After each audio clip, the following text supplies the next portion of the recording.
Time ఇచ్చినందుకు మీకు కృతజ్ఞతలు. మీ అందరికీ తెలుసు, టిఆర్ఎస్ ప్రభుత్వంలో ఈ 10 సంవత్సరాలు ఏదైతే ప్రభుత్వం నడిపించినారో దీంట్లో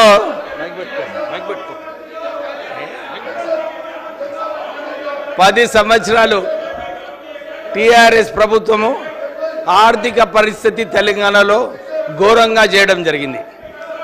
1992లో కూడా దేశంలో ఆర్థిక పరిస్థితులు బాగాలేనప్పుడు అప్పుడు కూడా కాంగ్రెస్ పార్టీ కేంద్రంలో అధికారంలోకి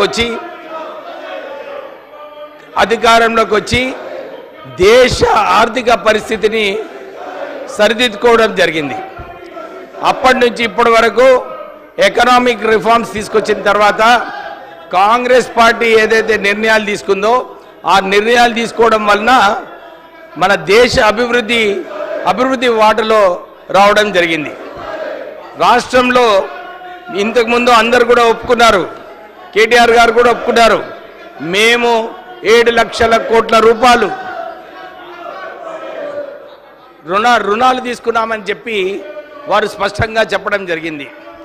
మా ప్రశ్న ఒకటే, తెలంగాణ వచ్చినప్పుడు కేవలము సుమారు 70,000 కోట్ల రూపాయల అప్పునే, కానీ టిఆర్ఎస్ ప్రభుత్వం వచ్చిన తర్వాత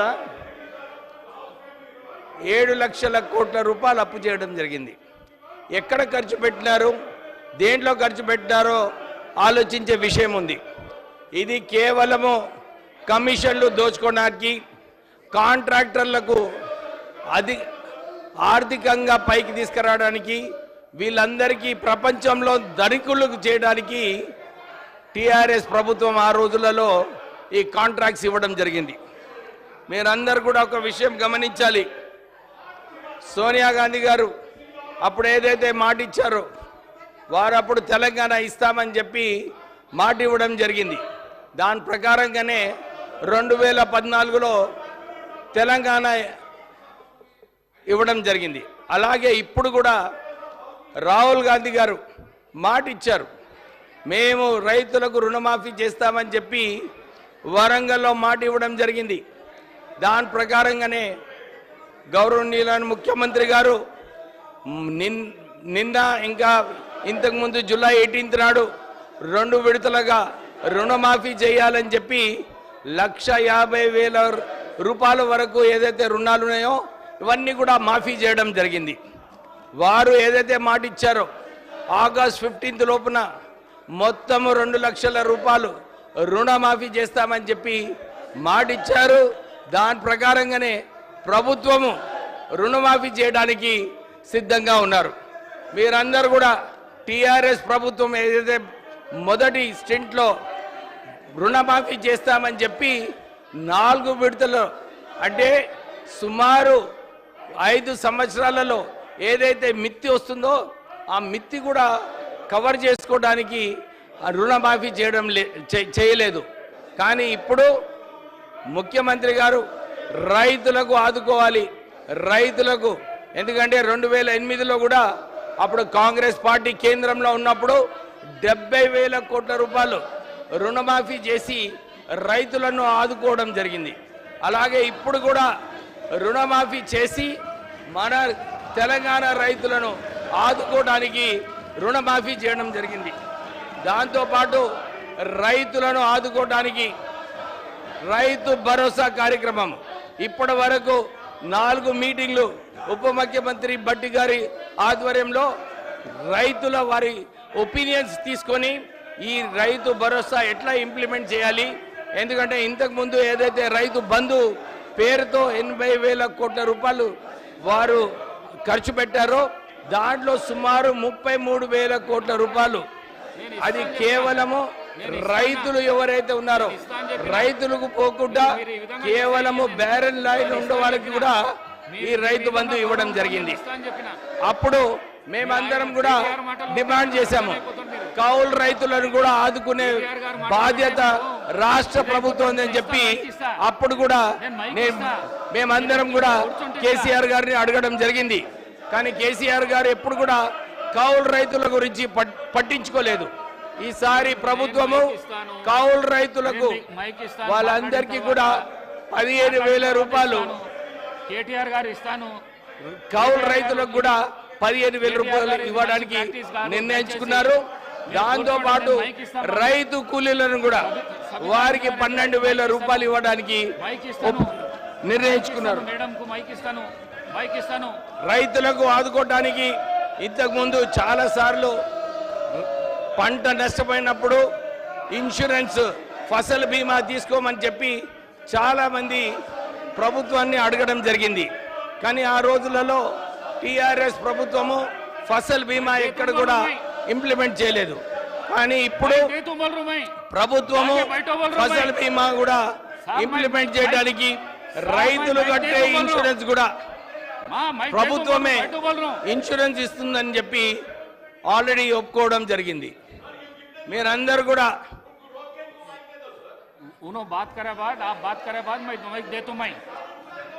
మీరందరూ కూడా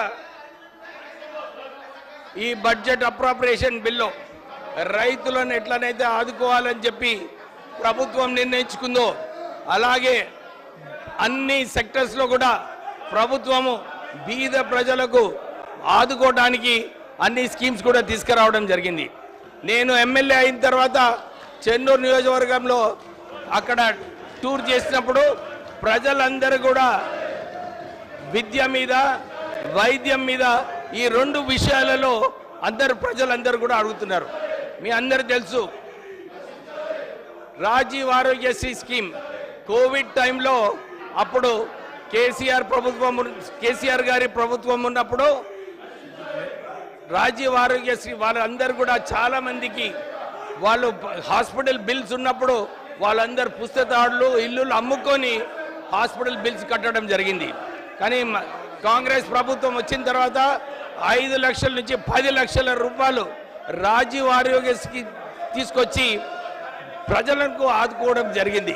దాంతోపాటు ఎవరికైతే 10 లక్షల కన్నా ఎక్కువ హాస్పిటల్ బిల్స్ అవుతాయో వాళ్ళందరికీ కూడా చీఫ్ మినిస్టర్ రిలీఫ్ ఫండ్ ద్వారా వారికి కూడా ఆదుకోవడం జరుగుతుంది. అంటే బీద ప్రజలు ఎవరికైతే హాస్పిటల్ ఖర్చులు ఉన్నాయో దీన్ని ఆదుకోవడానికి రాష్ట్ర ప్రభుత్వం ముందుకు వచ్చింది. అందరు కూడా గమనించాలి, ఆ రోజులలో కోవిడ్ టైంలో కేసీఆర్ గారు చెప్పారు పారాసిటమాల్ ఇస్తే కోవిడ్ పోతుందని. కానీ అప్పుడు హాస్పిటల్ బిల్స్లో చాలామంది 3 లక్షలు 4 లక్షలు కట్టుకొని వారు ఆర్థికంగా నష్టపోవడం జరిగింది.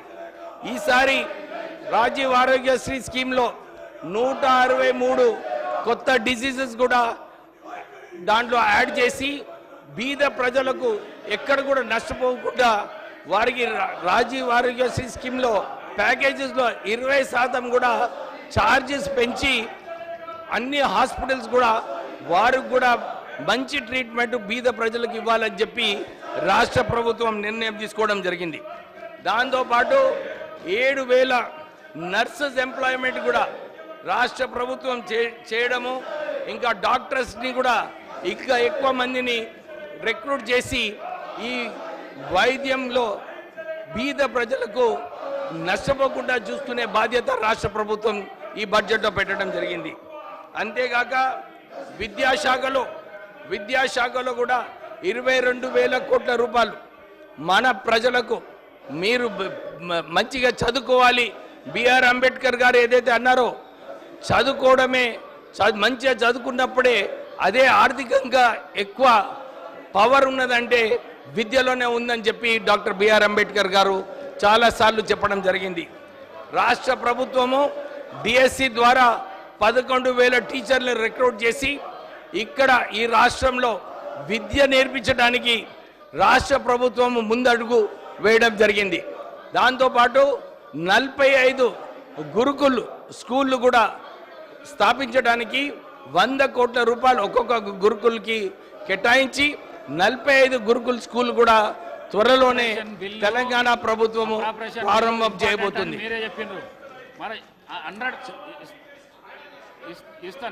ఇస్తాను కూర్చోండి, నేను ఇస్తాను.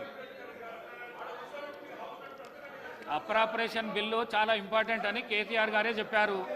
మరి ఈ విధంగా ఈ ప్రాక్టీస్ మంచిదా? మీరే ఆలోచన చేయండి. మీరు జెంటిల్మ్యాన్, మీరు చాలా జెంటిల్మ్యాన్, మీరు చాలా జెంటిల్మ్యాన్. ఈ సభలో మీరు చాలా జెంటిల్మ్యాన్. మీరు ఈ విధంగా చేసుడు మీకు న్యాయం అనిపిస్తుందా? మీరు కూర్చోండి. మీరు